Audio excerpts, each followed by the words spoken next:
warahmatullahi wabarakatuh. Hamdan wa syukran lillah wa musallian ala rasulillah amma ba'd. Ingkang sangat kawula taati dumateng sedaya para alimal ulama, bil khusus penasehat Pondok Pesantren Singaputi Munfaridin Siran wa Alaniyah. Ingkang sangat kawula taati dumateng pendiri saha pengasuh Pondok Pesantren Singaputi Munfaridin Romo Kiai Haji Muhammad Syaifullah Arif Billah saha Ibu Nyai Haja Ismatul Qudsiyah serta keluarganipun. Ingkang sangat kula hormati Bapak Ibu hadirin rahimakumullah. Dalam kesempatan yang penuh barokah ini, marilah kita senantiasa bersyukur kepada Allah Subhanahu wa taala karena dengan rahmat dan nikmatnya kita dapat bertemu dan bermuwajah di tempat yang penuh barokah ini. Salawat dan salam semoga tetap tercurahkan kepada junjungan kita Nabi Agung Nabi besar Nabi Muhammad Sallallahu Alaihi Wasallam karena telah membawa segenap umat manusia dari zaman jahiliyah menuju zaman yang penuh dengan ilmu pengetahuan alam. Hadirin rahimakumullah. Dalam Al-Quran surat Al-Isra ayat 23 Allah Subhanahu wa taala telah berfirman, A'udzubillahi minasyaitonirrajim. Bismillahirrahmanirrahim. Wa qada rabbuka alla ta'budu illa iyyahu wa bil walidaini ihsana. Imma yablughanna indaka kibaru ahaduhuma aw kilahuma fala taqul lahumā uffin wa la tanharhumā wa qul lahumā qawlan karīmā. Al-ayah shadaqallahul adzim. Dan artinya yaitu, dan Tuhanmu telah memerintahkan agar kamu jangan menyembah selain Dia dan hendaklah berbuat baik kepada ibu bapak.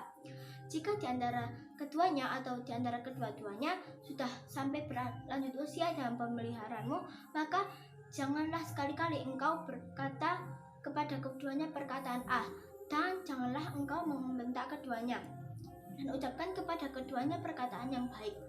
Di dalam ayat ini disebutkan bahwa Allah Subhanahu wa taala menyuruh kita agar tidak menyekutukannya dalam sesuatu apapun di alam semesta ini. Selanjutnya disebutkan juga bahwa kita wajib untuk berbakti kepada orang tua. Apapun yang disuruh orang tua kita harus patuh dan melaksanakannya. Suatu itu bukan suatu kemaksiatan atau bukan suatu yang melanggar perintah Allah Subhanahu wa taala. Contohnya, kita sedang asik bermain lalu orang tua kita itu meminta bantuan kepada kita, membeli atau melakukan sesuatu. Nah, kita seharusnya patuh dan langsung melaksanakannya. Jangan menunda atau mengatakan perkataan kepada kedua orang tua, karena ridha Allah terletak pada ridha orang tua dan kemarahan Allah terletak pada kekecewaan dan kemarahan orang tua. Seperti hadis Bismillahirrahmanirrahim, ridallahi fi ridal walidain wa sukhtullahi fi sukhtil walidain. Hadirin rahimakumullah. Tatkala kita masih muda dan orang tua kita sudah produktif, hal ini bukanlah sulit dilakukan, akan tetapi ketika kita sudah beranjak dewasa dan sudah bekerja, maka hal ini akan sulit dilakukan. Karena apa? Sedangkan orang tua kita sudah memasuki usia yang senja dan tidak produktif lagi. Seringkali sebagai seorang anak merasa semena-mena terhadap orang tuanya karena merasa menanggung beban biaya orang tuanya. Ada yang dijadikan babysitter alias disuruh merawat anaknya, membersihkan rumah sebagai seorang pembantu. Na'udzubillah, ketika anak sedang sakit, maka orang tuanya merawatnya dengan sepenuh hati sembari berharap sembuh dan dapat beraktivitas kembali. Tapi ironisnya, ketika orang tua sedang sakit, maka anak-anaknya enggan untuk merawatnya, bahkan saling lempar tanggung jawab. Ini adalah cerminan kehidupan yang sering terjadi di akhir zaman seperti saat ini. Bahkan televisi banyak kita jumpai kasus-kasus yang sungguh memilukan. Contohnya seperti anak yang membunuh orang tuanya, anak yang menuntut orang tuanya di pengadilan, dan kasus-kasus lain yang sungguh memilukan. Hadirin rahimakumullah. Sepanjang orang tua kita masih muda dan masih hidup, marilah kita meminta doa-doanya karena agar menjadi bekal untuk kita menjadi orang yang sukses, yang berjasa kepada orang tua, yang soleh untuk kedua orang tua, dan bisa membanggakan kedua orang tua. Marilah dalam kesempatan ini, usikum wa iyaya nafsi, marilah kita meminta doa-doa mereka karena kita supaya mendapatkan ridha dari Allah Subhanahu wa taala pekerjaan di dunia ini. Selanjutnya Rasulullah Shallallahu Alaihi Wasallam bersabda, Bismillahirrahmanirrahim. Idza matal insanu in qata'a amaluhu illa min salasatin shadaqatin jariyatin aw ilmin yuntafa'u bihi aw waladin shalihin yad'ulah. Artinya yaitu jika seseorang manusia telah meninggal dunia, maka terputuslah amalnya kecuali tiga, yaitu sedekah jariyah, ilmu yang bermanfaat, dan anak soleh yang selalu mendoakan kepada kedua orang tuanya. Hadis riwayat Muslim.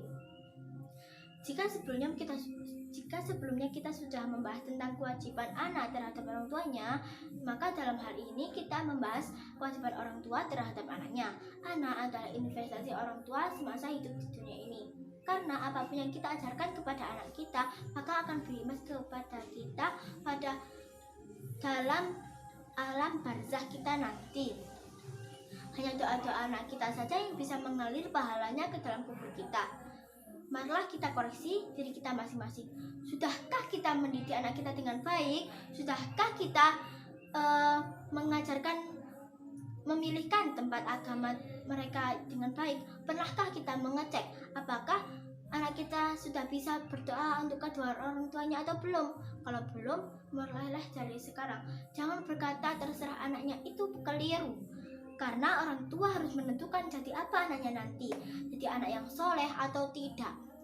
Karena yang kita ajarkan kepada anak kita akan berimbas kepada diri kita di dalam alam kubur kelak. Ibarat kata, meskipun kita adalah bukan orang yang ahli ibadah, dosa-dosa kita banyak, akan tetapi ketika anak kita soleh, mereka akan bisa mengurus dosa-dosa kita meskipun sebanyak gunung. Dan sebaliknya, jika kita adalah orang yang ahli ibadah dan anak kita adalah seorang yang ahli maksiat, mereka akan menyengsarakan hidup kita di dalam alam kubur. Mereka akan protes jika mereka dimasukkan ke dalam neraka sendirian, karena anak-anak kita akan bersaksi bahwa mereka seperti itu karena orang tuanya yang mendidik dia tidak baik. Na'udzubillah tsumma na'udzubillah. Untuk dalam kesempatan ini, marilah kita perbaiki diri kita, perbaiki keluarga kita agar menjadi keluarga yang saidun fid dunya wa saidun fil akhirah hatta jannah. Amin amin ya rabbal alamin. Demikian yang bisa saya sampaikan, kurang lebihnya saya mohon maaf. Hadanallahu wa iyyakum. Wassalamualaikum warahmatullahi wabarakatuh.